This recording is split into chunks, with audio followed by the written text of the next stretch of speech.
एक ऐसी जगह जो बहुत सारे लोग विजिट करते हैं। अलग अलग टाइप के वहां पे सेक्रेड टेम्पल्स भी है, बुद्धिस्ट के लिए भी और हिंदूज के लिए भी।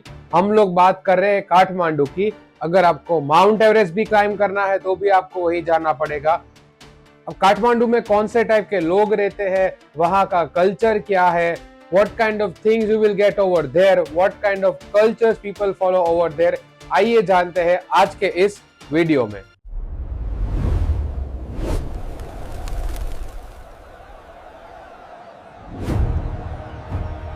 अब देखो, यहाँ पे एक स्टोरी है विक्रम सेठ जिन्होंने लिखी हुई है, पूरी की पूरी रियल स्टोरी है। उन्होंने बताया था कि जब उन्होंने काठमांडू विजिट किया था तो किस तरह विजिट किया था। पहले उन्होंने एक रूम लिया था होटल में, और उनका एक फ्रेंड था मिस्टर शाह, उनके नेफ्यू के साथ वो ये सब चीजें विजिट करने वाले थे।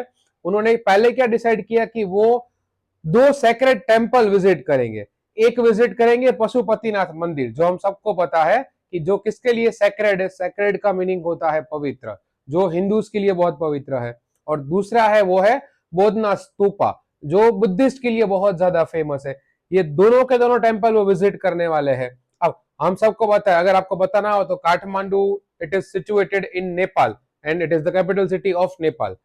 बहुत सारे लोगों को पता नहीं होता, लेकिन Nepal is the only Hindu country in the world. और काठमांडू जितने भी हिंदूज होते हैं, ठीक है, स्पेशली अगर हम बात करें तो पशुपतिनाथ मंदिर जो है उसको विजिट करने बहुत सारे टूरिस्ट एवरी सिंगल ईयर वहां पे जाते हैं। तो ये भी वहीं पे जा रहे थे।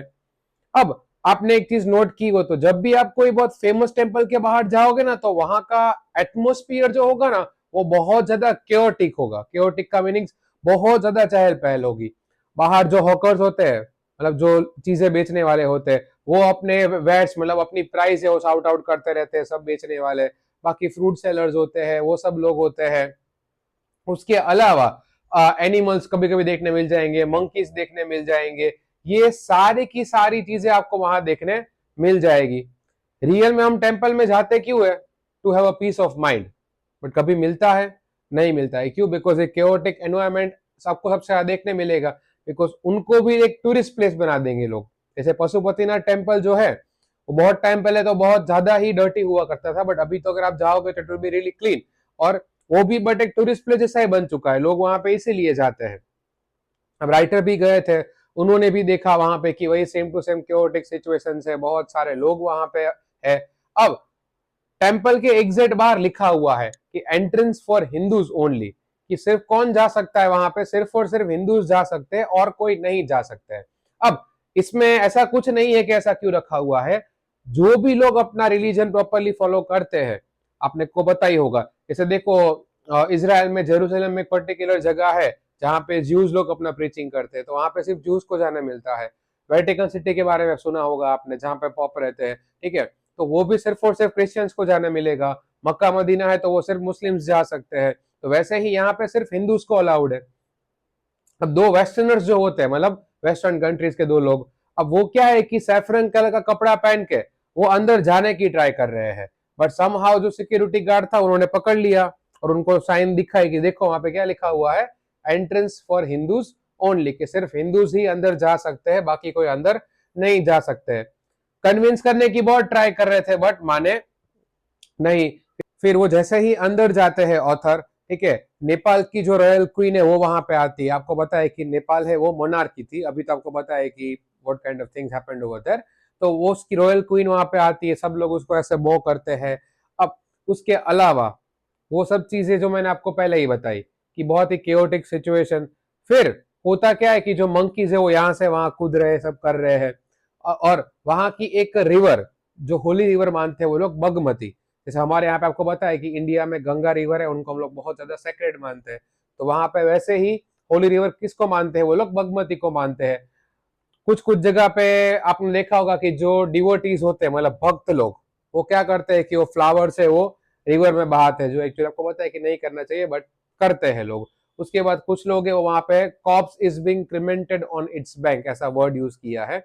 इसका मीनिंग क्या होता है कि कुछ लोग वहां पे स्मशान यात्रा, जब आपको पता है जब हम जाते हैं तो बहुत जगह पे लाशें जलाते हैं, ठीक है, अंतिम संस्कार जिसको हम लोग बोलते हैं। तो वो चल रहा था वहां पे। बच्चे वहां पे नहा रहे थे, वॉशर वुमन है वो कपड़े धो रही थी, सब वही सिचुएशन जो हमारे इंडिया में आपको देखने मिलती है, ऑलमोस्ट सिमिलर। वही सिचुएशन थी। अब दूसरी एक चीज देखो, वहां का एक मिथ है। मिथ का मीनिंग क्या होता है? कुड बी पॉसिबल, ये राइट भी हो सकता है, कुड बी पॉसिबल ये रॉन्ग भी हो सकता है। वहां के लोगों का ऐसा मानना है कि एक श्राइन है। श्राइन का मीनिंग होता है हमारे लैंग्वेज में बोलो तो स्टैच्यू, जो ओल्ड स्टैच्यू होती है वो श्राइन अभी कहां पे है कि रिवर के एग्जैक्ट नीचे है। अब वो क्या हो रहा है कि वो जो श्राइन मतलब जो स्टैच्यू है वो धीरे धीरे कहां आ रही है? ऊपर आ रही है। अब एक ऐसा मिथ है वहां का कि जैसे ही वो श्राइन रिवर के फुल्ली बाहर आ जाएगी, मतलब एग्जैक्ट पूरी की पूरी रिवर के बाहर आ जाएगी, तो वो श्राइन में जो गॉडेस है, मतलब जो देवी बैठी है, ठीक है, वो जैसे ही बाहर चली जाएगी और अर्थ पे कलयुग का एंड हो जाएगा। क्या एंड हो जाएगा? कलयुग का। वंस अगेन ध्यान से सुनो, मैंने ऐसा बोला कि कलयुग का एंड होगा, अर्थ का एंड होगा ऐसा नहीं बोला। क्या बात कर रहे हैं? कुड बी पॉसिबल, ये हो सकता है, ऐसा वहां के लोग मानते हैं। अब देखो मेन चीज क्या हुई कि पहले उन्होंने पशुपतिनाथ टेम्पल है वो विजिट किया। अब पूरा ऑपोजिट आपको एटमोस्फियर देखने मिलेगा। अब वो विजिट करते हैं बौद्ध स्तूपा, जो बुद्धिस्ट लोग के लिए बहुत ज्यादा सेक्रेड होता है, पवित्र होता है। जितना आपको पशुपतिनाथ में क्राउड देखने मिला, यहाँ पे बिल्कुल क्राउड दिखने नहीं मिलेगा। If you want a peace of mind, so definitely you will get a peace of mind over here. आपको वो भी मिल जाएगा। उसके बाहर शॉप्स है, बट बहुत ही कम शॉप्स। जैसे पशुपतिनाथ मंदिर के बाहर बहुत ज्यादा शॉप्स थी, यहाँ पे बहुत ही कम है। तो वहां पे बहुत ज्यादा शॉप्स है, और जितनी भी शॉप्स है वो किसने ऑन की है? तिबेटियन इमिग्रेंट्स ने। मतलब जितने भी तिबेटियन, देखो वहां पे वर्ड इमिग्रेंट्स की यूज किया, आपको पता ही होगा कि तिबेटियंस जो होते हैं ना, वो टेम्पररी सेटलमेंट बहुत ज्यादा करते हैं, परमानेंट सेटलमेंट बहुत ही क्या करते हैं? कम करते हैं।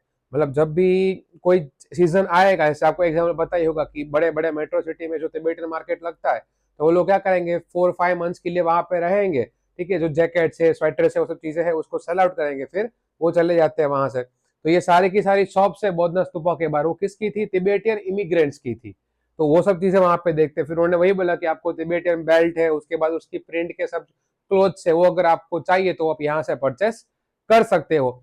ये सिचुएशन थी, और ये एटमोस्फियर था कहाँ का? बौद्ध स्तूपा का, जो पूरा का पूरा ऑपोजिट था पशुपतिनाथ टेम्पल से। अब देखो दो टेम्पल की अलग अलग बात हो गई। अब थर्ड, अब वो काठमांडू के बारे में बता रहे हैं कि what kind of things you will get in Kathmandu. Kathmandu में आपको क्या क्या मिल जाएगा। अब तो एक तो आपको पता है कि सारे कंट्री की जो एक कल्चरल थिंग्स होती है वो आपको वहां पे मिल जाती है। इन्होंने यही बोला कि आपको चॉकलेट्स चाहिए, फिल्म रोल्स चाहिए, नेपलिस एंटिक्स आपको चाहिए, उसके बाद कॉपर यूटेंसिल्स है, फिल्म रोल्स चाहिए, वेस्टर्न कॉस्मेटिक्स चाहिए। तो ये सारी की सारी चीजें आपको कहाँ मिल जाएगी? काठमांडू के स्ट्रीट पे मिल जाएगी। फिर वो बात करते हैं वहां के एटमोस्फियर की, कि वहां का स्ट्रीट का एटमोस्फियर कैसा था। जो इंडिया में होता है वही सेम टू सेम, कि काउस साइड में बैठी हुई है रास्ते को रोके हुए, लोग बार बार हॉर्न बजा रहे हैं, कुछ जगह से स्पीकर में से आवाज आ रही है, उसके बाद बहुत ज्यादा क्राउड है, थोड़ा मिसमैनेजमेंट भी है, what kind of thing which we have always seen in our country. तो वैसा सेम टू सेम सिचुएशन वहां पे भी था। फिर जो वेंडर्स होते हैं वो अपने, लिखा है वहां पे कि vendors shout out their weights. Weights का मीनिंग वो अपनी प्राइस चिल्ला चिल्ला के बता रहे हैं भाई कि इतना यहाँ पे ये मिल जाएगा, आपको वो मिल जाएगा। उसके बाद उन्होंने क्या बोला, देख ना, कभी कभी whenever we are learning a different kind of a language, especially if we talk about English, वो बहुत ही खतरनाक वर्ड यूज करते हैं। जैसे यहाँ पे लिखा हुआ है कि then I buy a bar of marzipan. Marzipan एक टाइप की स्वीट होती है नेपाल में, जो आपको मिल जाएगी। फिर वो एक चीज एक्सप्लेन करते हैं, corn on the cob on the charcoal roasted soul and with the sweet chilli and the garlic. कुछ लोग बोलेंगे क्या कहना चाहते हो? अरे कहना क्या चाहते हो? इतना सब कुछ बताया, sweet on the corn and the चार लोग, ये वो सब चीजें। पता है किसकी बात कर रहे हैं? भुट्टे की बात कर रहे हैं।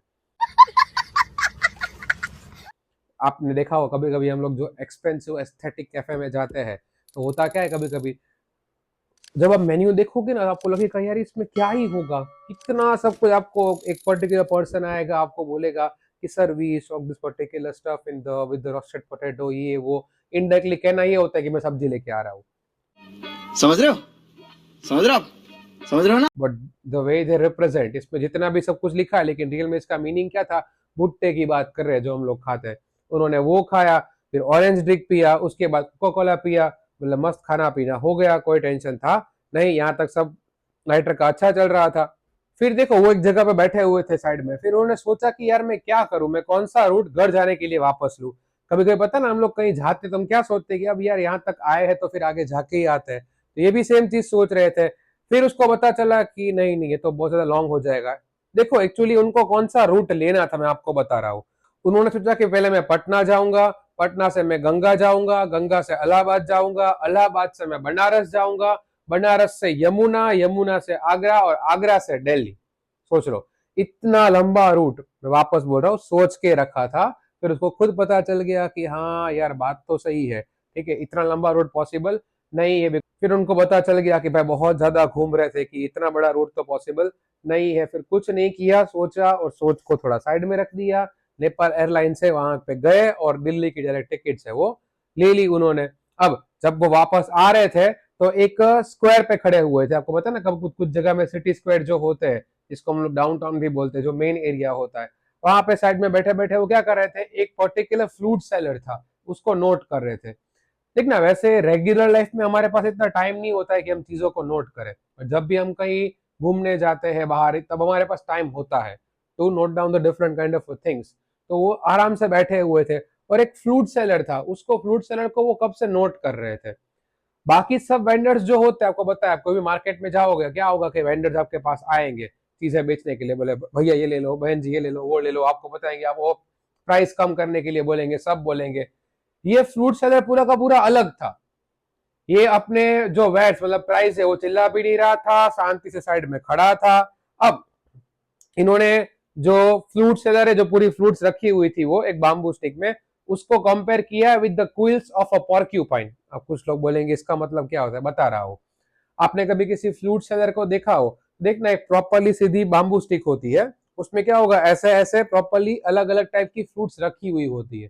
तो दूर से अगर आप देखोगे ना तो it will feels like a quills of porcupine. Porcupine animal देखा होगा, उसके बॉडी के ऊपर से कांटे कांटे होते हैं, तो दूर से आपको ऐसा दिखाई देगा, रियल में ऐसा होता नहीं है। 2 hours later. अब बाकी सारे वेंडर की तरह वो चिल्ला नहीं रहा है।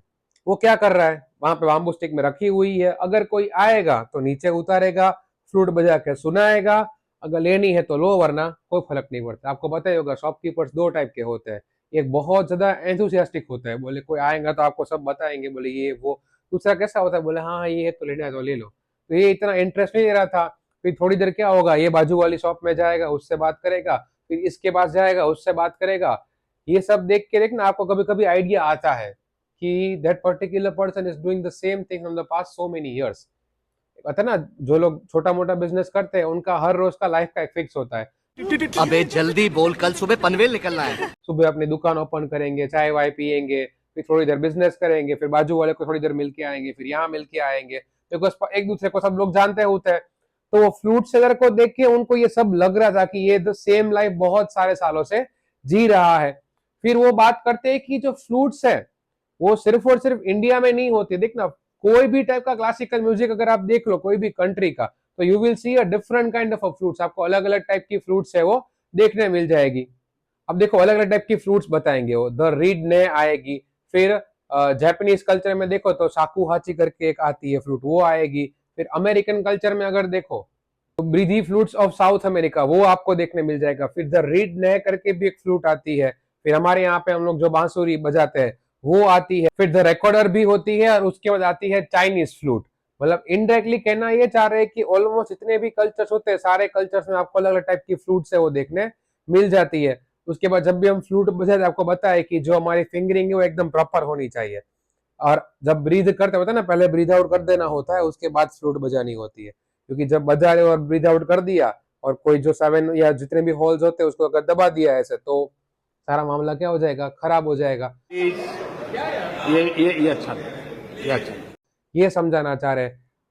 फिर लास्ट में वो ये बोलते हैं कि जब वो काठमांडू उन्होंने विजिट किया, इतनी जगह पे घूमे, वो दोनों टेम्पल्स देखे, काठमांडू स्ट्रीट देखी, सब चीजें उन्होंने ट्राई किया, इतना ट्रैवल किया, उन्होंने क्या बोला कि पहले मैं जितना भी ट्रैवल करता था तो ये सब चीजें मैं क्या करता था, रिकॉर्ड नहीं करता था या मैं नोट नहीं करता था।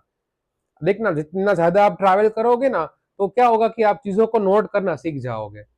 बोले हाँ ऐसे भी लोग होते हैं, कभी कभी हम लोग करते नहीं है। कभी क्या है कि मोमेंट लेके, टाइम लेके सिर्फ बैठना चाहिए, बैठो and just see the moments and see the people around you, what kind of things they are doing. तो वो क्या बोल रहे कि पहले मैं ये सब चीजों को नोट नहीं करता था, बट अब मैं ये सब चीजों को नोट करने लगा। और यहाँ पे वो अपनी स्टोरी और हमारा चैप्टर होता है खत्म।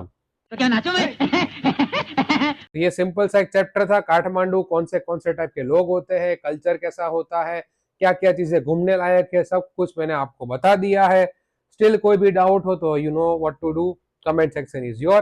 काठमांडू अगर आपको अच्छा लगा है तो आपको पता है कि माउंट एवरेस्ट क्लाइम करने के लिए आपको काठमांडू ही जाना पड़ेगा। तो एक ऐसी लड़की जिन्होंने माउंट एवरेस्ट 2 बार क्लाइम किया था, reach for the top part 1, तो उसका चैप्टर भी मैंने बनाया हुआ है, तो वो वाला वीडियो है वो भी आप यहाँ पे चेकआउट कर सकते हो। बाकी हम लोग मिलेंगे सीधा नेक्स्ट वीडियो में। चलो, जय हिंद।